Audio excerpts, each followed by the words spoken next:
Olá, eu me chamo Marcelo Lima e hoje nós vamos dar início a um novo conteúdo, a termoquímica.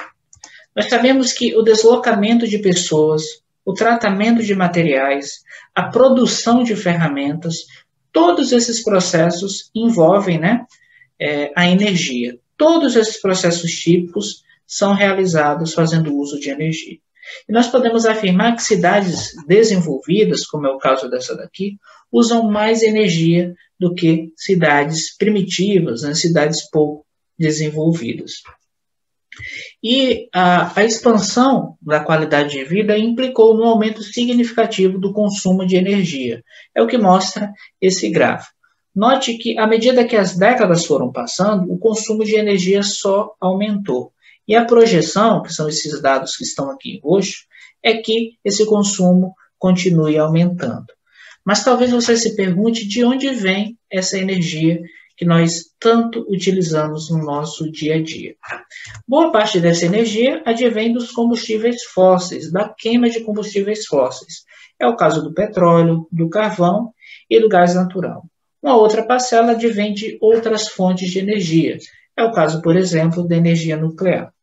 Mas o que vale destacar aqui é que 80%, isso é um número bastante significativo, advém da queima de combustíveis fósseis. E essas queimas são reações químicas. Nós podemos dizer que a energia química, presente nas moléculas, e no rompimento e formação de ligações, produz calor, e esse calor pode ser transformado em energia mecânica ou em eletricidade. Eletricidade, por exemplo, que nós usamos em nossas casas. Então, nós podemos definir a termoquímica como a área da química que estuda as trocas de calor associadas às reações químicas. Nós vamos ver que o calor é uma das formas de energia. E a gente também vai ver que algumas reações químicas liberam energia, como é o caso da combustão, e outras absorvem. Tanto reações químicas quanto mudanças de estados físicos. Tá bom? E para dar início a esse novo tema, para a maioria de vocês, que é a termoquímica, a gente precisa entender bem o que significa sistema e vizinhança, que são termos que nós comumente usamos nessa área de estudo. O sistema é a porção do universo cujas propriedades estão em estudo. Já a vizinhança é a região que envolve o sistema. Para ficar mais fácil, vamos supor aqui que eu tenho um líquido contido em um frasco. O líquido, que é o que eu vou estudar as propriedades, as características, seria o meu sistema. Já tudo além desse líquido, isso inclui, por exemplo, o frasco, e onde esse frasco está, pode ser que ele esteja num banho, ou pode ser que ele esteja numa mufa, ou num forno, é considerado vizinhança. E nós temos diferentes tipos de sistema. Nós temos o sistema aberto, que permite tanto a troca de matéria, que eu posso adicionar gases a esse sistema, como também gases podem sair dele, como também permite a troca de calor. Eu posso, por exemplo, aquecer facilmente esse líquido contido nesse recipiente. Já o sistema fechado, ele permite a troca de calor, mas não permite a troca de matéria. Você não consegue tirar nem adicionar gases nesse recipiente fechado. Mas eu consigo, por exemplo, aquecer. É o caso, por exemplo, das latinhas de refrigerante. A gente sabe que a lata fechada, ela contém, ela impede que os gases sejam liberados. Mas eu consigo tanto adicionar calor a esse sistema, quanto liberar.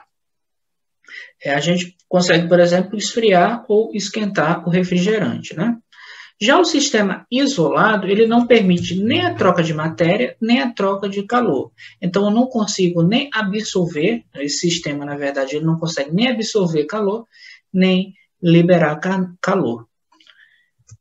Dando continuidade, a gente precisa entender bem o que significa calor e o que significa temperatura. Vamos bem, veja bem.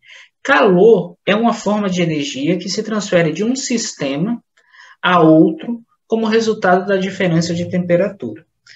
Aqui, no caso, eu me referi como sistema, mas pode ser, por exemplo, dois corpos que estão contidos em um sistema. O calor, ele é uma energia em transe. Então, para que ele exista, é necessário que exista também uma diferença de temperatura entre dois corpos. Vamos supor que eu tenho um corpo A que está a uma temperatura maior do que o corpo B. O calor ele vai sair do corpo A para o corpo B. E essa quantidade de calor, né, que é necessária para elevar a temperatura de um corpo, né, ela vai depender, por exemplo, da massa, do material e da diferença de temperatura.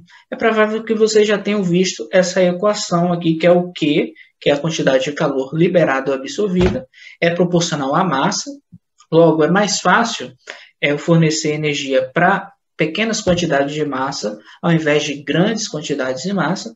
O calor específico, que é uma propriedade do material, por exemplo, os metais costumam ter calor específico pequenos, né, com valor pequeno. Isso justifica o fato de eu conseguir fornecer calor facilmente para um metal. Já a água, por exemplo, tem um calor mais elevado. Isso significa que a água tem essa característica de ser um isolante térmico. E a diferença de temperatura. Note aqui um ΔT. Logo, para existir calor, é fundamental que exista uma diferença de temperatura entre dois corpos. Para que a gente entenda melhor essa questão da transferência de calor, eu proponho o seguinte experimento para vocês. Vocês vão pegar 3 bacias com água, uma com água gelada, outra com água a temperatura ambiente e outra com água quente. A água aqui, nesse caso, não precisa estar a uma temperatura tão elevada, senão vocês vão se queimar. Você vai pegar uma das suas mãos, colocar na água gelada, espera uns 3 minutinhos, e depois colocar na água a temperatura ambiente. Quando você fizer isso, você vai sentir um certo calor. Por quê? Porque a sua mão, que no caso é o sistema, vai acabar absorvendo calor da vizinhança. Por quê? Porque essa água, a temperatura ambiente, está a uma temperatura maior do que a sua mão que estava na água gelada. Quando você transferir a sua mão que estava na água quente para a água a temperatura ambiente, você vai sentir um certo frio. Por quê? Porque, no caso, a sua mão que vai transferir calor para a água que está a uma temperatura menor. Então, no caso, você vai sentir o oposto, tá bom? Mas talvez você se pergunte, então, o que é a temperatura? A temperatura ela vai expressar o grau de agitação térmica das partículas de um corpo. O que isso significa? Quanto maior a temperatura de um corpo, maior vai ser a agitação térmica das suas partículas, né? Das partículas que o compõem. Notem aqui que eu tenho a representação de um sólido, né? Um sólido a diferentes temperaturas.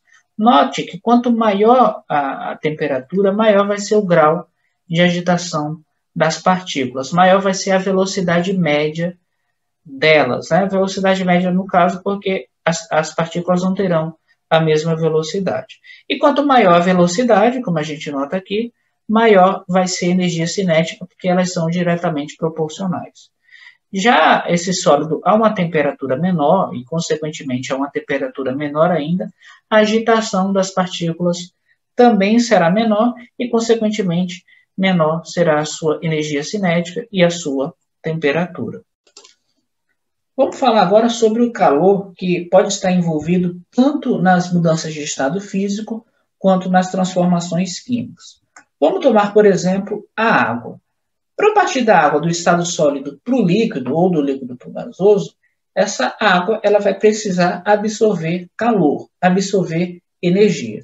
Essa energia vai ser necessária justamente para romper, né, ou para superar as forças de atração entre as moléculas, as forças intermoleculares. Por isso, esses processos aqui, eles absorvem calor. Tanto a fusão, né, que é do estado sólido para o líquido, quanto a ebulição, que é do líquido para o gasoso.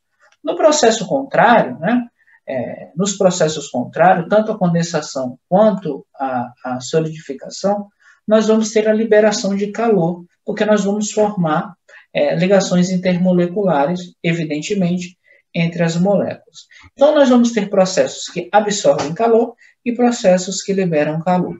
Isso no caso das mudanças de estado físico. Mas nas reações químicas, nas transformações químicas, nós também teremos reações que vão absorver calor e reações que liberarão calor. No caso da obtenção do ferro das siderúrgicas, esse processo, essa reação, ela absorve calor, absorve energia. Já a combustão do etanol, ou a combustão de qualquer combustível, é um processo que vai liberar energia. Quando uma reação, um processo, absorve energia da vizinhança, nós damos o nome de processo endotérmico. Quando ele libera energia, né, para a vizinhança, nós damos o nome de processo exotérmico. Endo para dentro e exo para fora. A gente pode afirmar aqui, vou colocar em caneta para vocês, que a energia absorvida para romper as ligações químicas no processo endotérmico é maior do que a energia liberada na formação de novas ligações químicas, tá bom? Já na reação isotérmica, a energia liberada, quando se formam as novas ligações, ela vai ser maior do que a energia absorvida, tá bom? Para romper as ligações. E agora eu vou introduzir algo novo para vocês, que é a entalpia de reação ou calor de reação. A variação de entalpia, ou ΔH, é a medida da quantidade de calor liberada ou absorvida pela reação a pressão constante. Ou seja, quando eu estiver fazendo a reação química a pressão constante, esse valor de ΔH vai ser exatamente igual ao calor liberado ou absorvido por essa reação. Esse valor de ΔH ele pode ser calculado através da entalpia dos produtos menos a entalpia dos reagentes. Nesse caso, o que vai nos importar mesmo é esse ΔH, porque a gente não consegue calcular exatamente a entalpia dos produtos ou exatamente a entalpia dos reagentes. Nos processos exotérmicos, nós vamos ter que o valor do ΔH é menor do que zero. E para que isso ocorra, vocês devem concordar comigo, que para esse ΔH ser menor do que zero, a entalpia dos reagentes tem que ser maior do que a dos produtos. Vamos supor que a entalpia dos reagentes aqui seja 10 e a entalpia dos produtos seja 5. Fazendo a subtração, isso vai nos dar o valor de menos 5. E menos 5, obviamente, é menor do que zero. Então, nos processos exotérmicos, o ΔH é menor do que zero. E a gente pode representar isso graficamente. Vamos supor que eu tenha a reação de combustão do etanol, que a gente já viu que é um processo exotérmico, que libera energia. A entalpia dos reagentes, como já foi mencionado, vai ser maior do que a entalpia dos produtos, tá? Então, o patamar que os reagentes estarão vai ser maior do que dos produtos. E o ΔH, né, se a gente fizer a subtração, vai dar menor do que zero. Isso indica que energia está sendo liberada para a vizinhança sob a forma de calor. Então, os reagentes eles conseguem se converter nos produtos e ainda liberam energia. Essa seta aqui, no caso, indica o sentido, né, da reação, conforme essa seta também aqui indica. Já nos processos endotérmicos, deixa eu apagar aqui. Já nos processos endotérmicos, os valores de ΔH serão maiores do que zero. Logo, a entalpia dos produtos, vamos supor que agora aqui é 10 e aqui é 5, isso vai ser igual a 5, que é maior do que zero. Nesse caso, o ΔH vai ter que ser maior do que zero. E a gente também pode representar isso graficamente. Vamos novamente falar sobre a reação de decomposição da água, que libera gás hidrogênio e gás oxigênio. Nesse caso, diferente da reação exotérmica, a entalpia dos reagentes, como a gente viu aqui, vai ser menor do que a entalpia dos produtos. Então, para que os reagentes se convertam nos produtos, eles vão precisar absorver energia, que é, no caso, quando eles se converterem nos produtos, a entalpia estará em um patamar mais elevado, conforme a gente nota aqui. Então, o sistema vai acabar absorvendo energia da vizinhança. E diversos fatores influenciam nesse valor de ΔH. Alguns desses fatores, por exemplo, são o estado físico dos reagentes, a quantidade dos reagentes e produtos, a temperatura e a pressão, né, no caso, principalmente se eu estiver tratando de substâncias gasosas, e a forma alotrópica dos reagentes e produtos. Nesse primeiro caso aqui, nos estados físicos dos reagentes, note que eu tenho 3 equações aqui. três reações, e o que está diferindo uma da outra é justamente o estado físico dos produtos. Aqui eu tenho água, vapor d'água, aqui eu tenho líquido, água líquida, e aqui gelo, né, água no seu estado sólido. Note que para diferentes estados físicos eu terei diferentes valores de ΔH. Outro fator importante é a quantidade dos reagentes e produtos. Por exemplo, se eu tiver 2 mols de H2, o gás hidrogênio, eu liberarei essa quantidade aqui de energia, né? Menos 483,64 kJ. Se eu dividir esse valor aqui por 2, né? Eu também dividirei o valor de ΔH por 2, ou seja, vai ser a metade do que a gente viu aqui em cima. Isso significa que a gente pode tratar o valor de ΔH como se fosse uma parte da reação, né? A gente não pode alterar as massas, né, dos produtos. Vamos supor que eu quero aumentar esse valor aqui para 4 mols. Então, eu vou multiplicar por 2. A mesma coisa vai acontecer com ΔH. Eu vou multiplicar por 2 também. Agora, vamos supor que eu tenha a reação de formação da água e eu quero descobrir o processo inverso, né, de decomposição da água. Vai ser o mesmo valor de ΔH, só que com sinal contrário. Esse processo aqui, como a gente viu, é exotérmico, libera energia, por isso que tem esse valor negativo. E o processo de baixo vai ser endotérmico, porque absorve energia. E por último, como a gente viu, a forma alotrópica das substâncias vai diferir também nos valores de ΔH. A gente sabe que o grafite e o diamante, ambas essas substâncias, são formadas pelo mesmo elemento químico, que é o carbono. O que vai mudar é a forma como os átomos estão distribuídos no espaço. Embora se tratem do mesmo elemento químico, que é o carbono, né, os valores de ΔH serão também diferentes.